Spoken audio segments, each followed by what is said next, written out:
Every year, millions of people visit India. They come for the color, the food, the festivals, and the culture. But what many of them end up seeing first is the mess we've learned to ignore. Roads filled with honking cars, walls marked with stains, and a pile of garbage sitting a few feet away from heritage sites. We often say, Atithi Devo Bhava, but if you really look around, You'll realize just how far we've drifted from that idea. So in this video, we're going to talk about some uncomfortable truths about Indian civic sense. We're going to look at how it broke, why it still hasn't improved, and what will it actually take to rebuild it. By the end, you'll notice that it's not about cleanliness or rules. It's about self-respect, shared responsibilities, and how our smallest habits decide the entire image of a nation.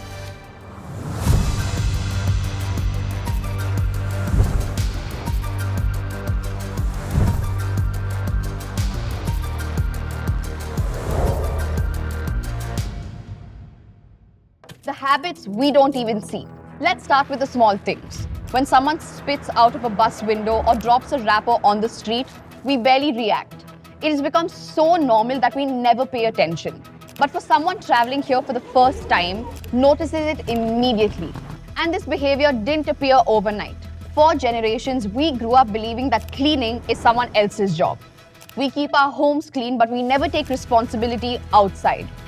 All the newly built metro stations and airports are dealing with the same problem. These habits follow us everywhere we go. The mindset we use at home is now putting us in the spotlight all over the world. The scam economy that greets tourists. Now imagine being a foreign visitor who has arrived here with excitement and curiosity. Within a few hours, many of them will face a situation that makes them question that excitement. The recent example of a European tourist who spent 6 hours in a cab only to be told that the road ahead was closed shows just how these scams work. The driver tried redirecting him to a hotel run by an accomplice. When the tourist refused and threatened to report them, the road mysteriously opened again. For him, that one experience overshadowed everything else he has seen. And this pattern repeats often. Fake guides show up outside monuments. Auto drivers insist on detours to government stores that are anything but government-owned. Taxi drivers telling tourists that a famous spot is closed today and they know another better place. These practices survive because they work and because there is little accountability. People rarely remember the 100 honest drivers they've met. They remember the ones who have tried to cheat them. The comfort gap for women travelers. There's another reality that foreign tourists notice even faster. How different India feels for women. A backpacker named Emily rated all the cities she traveled to. Kerala felt calm and welcoming. Udaipur felt safe enough to walk alone. But Delhi, according to her, felt like a place where she couldn't let her guard down even for a second. Agra felt uncomfortable because of the scams and persistent attention. Jaipur was better, but only during the day. And then there was a Korean travel vlogger whose entire trip turned into a reel of anxiety. She was followed on the streets, surrounded by groups of men, pressured for selfies, and chased by auto drivers. At one point, exhausted and overwhelmed, she looked at the camera and said, "I hate India." Her experience wasn't extreme. Many Indian women already deal with this every single day. It's just that a foreign traveler will say it out loud. The problem isn't always physical danger. Most of the time, it's discomfort.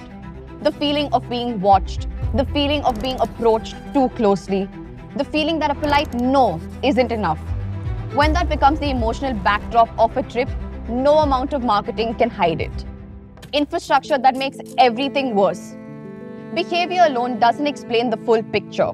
Infrastructure makes many problems worse. Tourists often ask the most basic questions. Where do you throw your trash if there are no bins anywhere?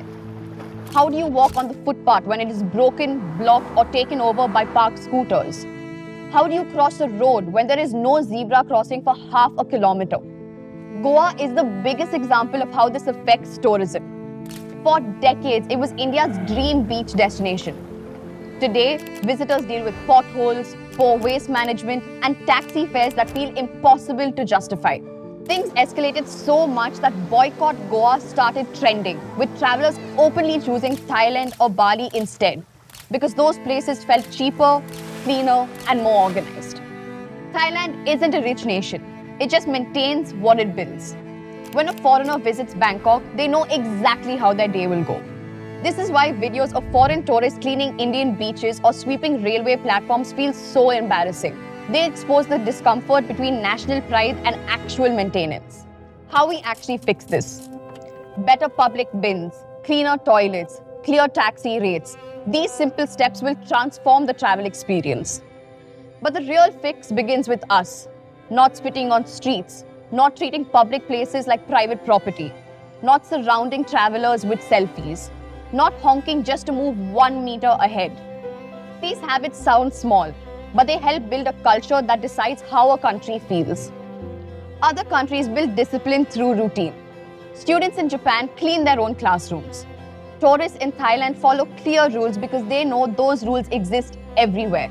The system encourages good behavior and people respond to what they see around them. If we fix these gaps, everything changes. Imagine an India where women vlog without fear, where footpaths are designed for walking, and where public transport makes exploring the country safe.